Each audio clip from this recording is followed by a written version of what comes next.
नमस्ते। आज के इस दिलचस्प चर्चा में शुरुआत करते हैं एक बहुत ही प्यारी और मजेदार कहानी के साथ। क्या कभी इस बात पर गौर किया है कि एक बच्चा दुनिया की गंभीर से गंभीर चीज को भी कितने अलग और मासूम नजरिए से देखता है? आज हम एक ऐसे ही अतरंगी नजरिए पर बात करेंगे जो एक बेहद गंभीर अस्पताल को ऐशो आराम की जगह बना देता है और फिर जन्म देता है एक बहुत ही मजेदार दुविधा को। तो चलिए कहानी के पन्नों को पलटते हैं और देखते हैं कि ये पूरा वाकया आखिर शुरू कैसे हुआ। क्या ठाठ है बीमारों के भी। सोचने वाली बात है ना। बड़ों के लिए बीमारी एक बहुत बड़ी मुसीबत है, एक कष्ट है। लेकिन एक बच्चे के दिमाग में, भाई उसके लिए तो ये किसी लंबी छुट्टी और लग्जरी से कम नहीं है। ये एक ऐसा विचार है जो हमारी आज की इस पूरी कहानी का आधार है। आइए देखते हैं कि आखिर ये मजेदार सोच उस नन्हे से दिमाग में आई कैसे। तो चलिए कहानी के पहले भाग की ओर बढ़ते हैं। अस्पताल का पहला दौरा। कहानी शुरू होती है जब ये बच्चा अपनी नानी जी के साथ पड़ोसी सुधाकर काका को देखने पहली बार अस्पताल पहुंचता है। वहां का नजारा उसके लिए किसी अजूबे जैसा था। एक बड़ा सा वार्ड, एक कतार में लगे हुए ढेर सारे पलंग, हर पलंग पर एकदम एक जैसी सफेद चादर और ऊपर से लाल कंबल, सफेद दीवारें, ऊंची छत और एकदम चमकता हुआ साफ फर्श। बच्चे ने जिंदगी में पहली बार ऐसी गजब की व्यवस्था देखी थी। ये दृश्य उस छोटे से दिमाग में हमेशा के लिए छप गया। अब वहां हो क्या रहा था? नानी जी सुधाकर काका के पास जाकर उनके सिर पर प्यार से हाथ फेरती हैं, उनका हालचाल पूछती हैं। माहौल काफी गंभीर और चिंताजनक है। तभी सफेद कपड़ों में एक नर्स आती है और अपना काम करने लगती है।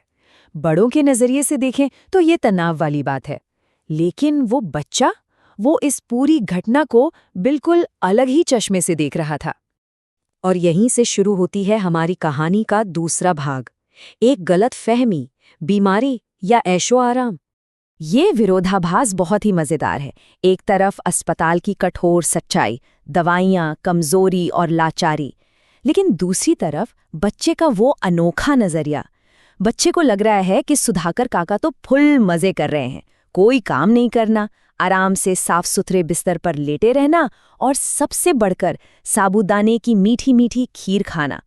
बच्चे के मन में तो बस यही चल रहा है कि काश मैं भी बीमार पड़ जाऊं। ये मासूम सी सोच ही इस कहानी की जान है। और बात सिर्फ साबूदाने की खीर तक सीमित नहीं थी।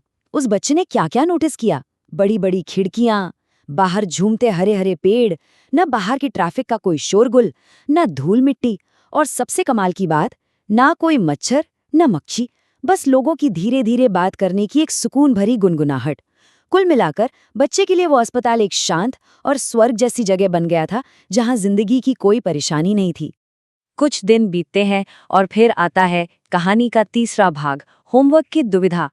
अस्पताल का उस दौरे के कुछ दिनों बाद तैयार होता है एक मास्टर प्लान। तर्क एकदम सीधा और सॉलिड था। पहला कदम, स्कूल का होमवर्क नहीं हुआ है। दूसरा कदम, स्कूल गए तो पक्का सजा मिलेगी। इसलिए तीसरा और सबसे महत्वपूर्ण कदम, आज बीमार पड़ जाना ही सबसे सही उपाय है। क्योंकि अस्पताल में देखा था ना, बीमार पड़ने का मतलब है फुल आराम और स्वादिष्ट खाना।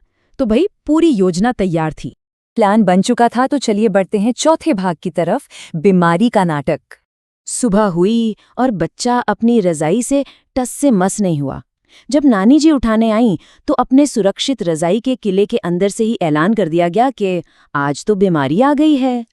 नानी जी ने घबराकर पूछा, क्या हुआ? तो एकदम क्लासिक लक्षणों की पूरी लिस्ट सामने आ गई। सिर में दर्द हो रहा है, पेट दुख रहा है और मुझे बुखार भी है। मतलब ये पूरी तरह से बुनी हुई एक कहानी थी जिसमें हर संभव बीमारी डाल दी गई ताकि स्कूल जाने का कोई चांस ही ना बचे। लेकिन कहानी में असली ट्विस्ट तो अब आता है। अचानक नाना जी कमरे में आ जाते हैं। क्या हो गया, क्या हो गया कहते हुए घबराहट में तुरंत रजाई हटाते हैं और माथा छूते हैं। फिर पेट चेक करते हैं और एकदम किसी अनुभवी डॉक्टर की तरह नब्ज टटोलने लगते हैं।